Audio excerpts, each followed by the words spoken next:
Well, ahoy-hoy, and welcome back to the channel. It's been quite a while, but I wanted to come back with something big, with definitely an original idea, and welcome to last week. That's what I'm calling it for now, at least, till I think of something a bit better. But basically, it's sort of like a YouTube news show. Think Russell Howard's good news, or just think a really poorly done twatty. It's one of the two. But I want to do something where it takes real life news and also sport and everything sort of involved and just take the piss out of it. I think it's a bit more of a fun idea and makes everyone sort of a bit more welled up to the news. Obviously, it's been just over a week since the new year has started, and we started with a bang. You know, you start as you mean to go on. We gave a war criminal a knighthood.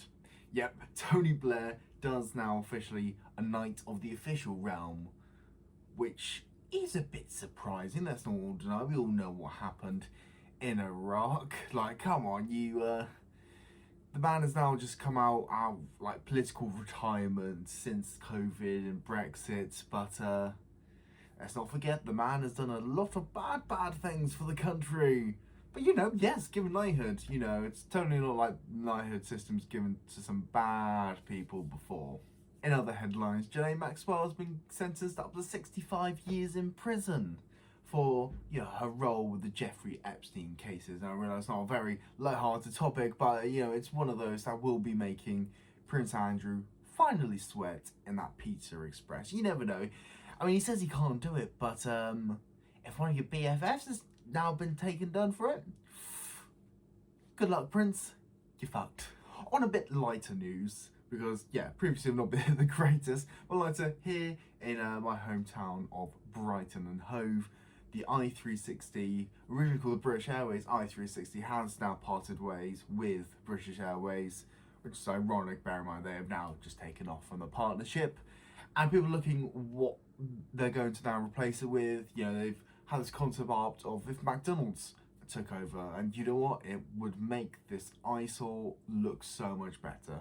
If you've ever been to Brighton, or I suppose you've probably seen it through a Tommy In It vlog, the I-360 is just basically this big pole, a big observation tower. It goes whoop, that's it, and you pay like 30 quid per person to go on. It's a bit of a pointless thing, but we have it in Brighton. Apparently it's the biggest in the world, which really means shit all, let's be honest with it. Do you remember the classic BlackBerry phones? Well, they're officially going to be stopped. Thank God. They were the most pointless things. Everyone went from iPhone to BlackBerry in schools. I totally realised BlackBerries were made for a 12-year-old who wants to play Flappy Birds. It was made for those wannabe douchebags who are like, yes, I'm really mature for my age. No, you just fucked up. We all know that, Darren, come on. In London, Mayor Sadiq Khan has announced that if you're under the age of 25 and if you get caught with a small bit of a cannabis or any class B drug, then you will not be facing arrests. And we urge police officers instead to give you some counselling or a speed awareness course, because I mean, let's be honest, you shouldn't really go to prison for it. It's a bit of a dumb idea. It clogs up all our prison systems. No wonder that everything's full and it's overrun at the moment, because so many people are there for cannabis. And it's such a legal drug. It's legal in so many other countries, but here we're still backwards. So fair play, Sadiq Khan, you legend. Keep on doing good work. And a news from the annoying little cousin from around the world. It is North Korea. They've decided to throw a missile out, and it landed in the sea. I think they're aiming for Japan, but like most police men, always ending a little bit short there. In sport, #1 tennis star Novak Djokovic is stuck down under in Australia. It's a very hilarious thing. Basically, he has been given medical exemption from the Australian Tennis Board for not having the vaccine. However, the Australian government says no, and has basically quarantined him with people who are trying to get into the country. This is well deserved. It shows that these sports people are finding the actual same rules as everyone else to get into a country. And also, I don't think he ever said there was like an actual medical reason. I think it's just him not wanting to take it, which obviously everyone decides with their own beliefs. But for fuck's sake, I've had 3 in this arm. Ow, that hurt much more than I wanted it to be. just take it.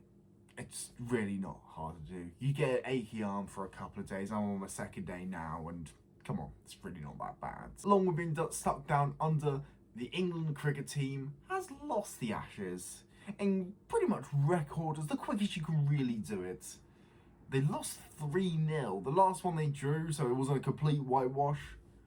But back starting 2022 with the real thrills of England losing. You know, it really does hype you up for that World Cup at the end of the year.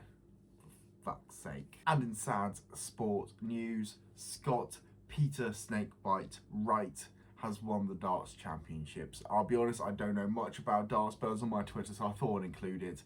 You know, it's always sad to not see a Scot get battered everywhere they go.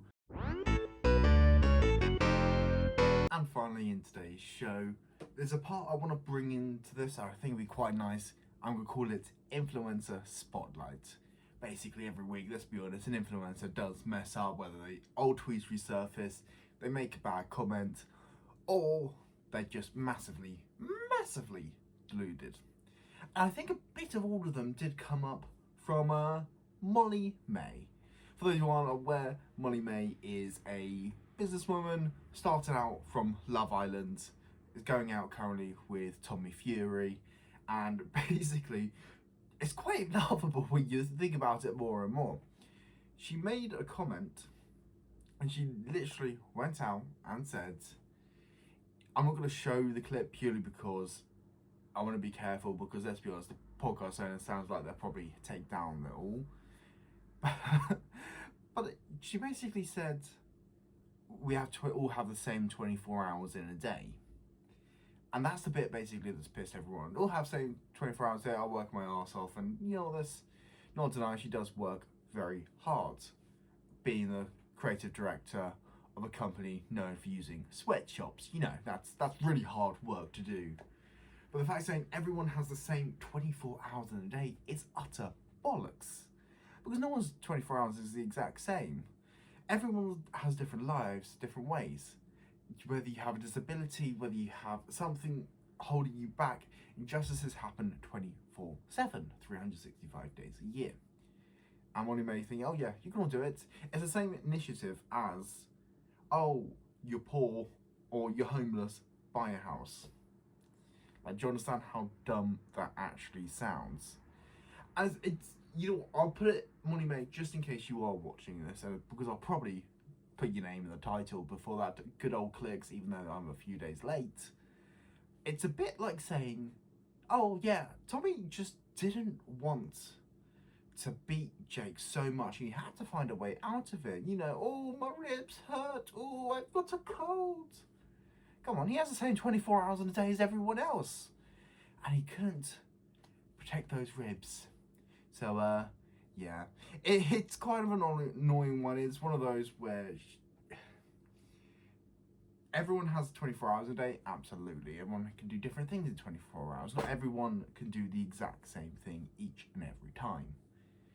But just understand where you come from, especially when you're high up. You're very privileged, very lucky to be doing what you're doing. And yeah, I don't want to go too much into it, but that is pretty much the story. And that's pretty much the end of the episode. If there's anything you like or you want to change or you think I could have included, let me know. And same if you have any stories for next week, because I'm going to hopefully try and keep this as a weekly thing, because I think it'll be a lot more fun. But thank you very much for watching, and I'll see you later.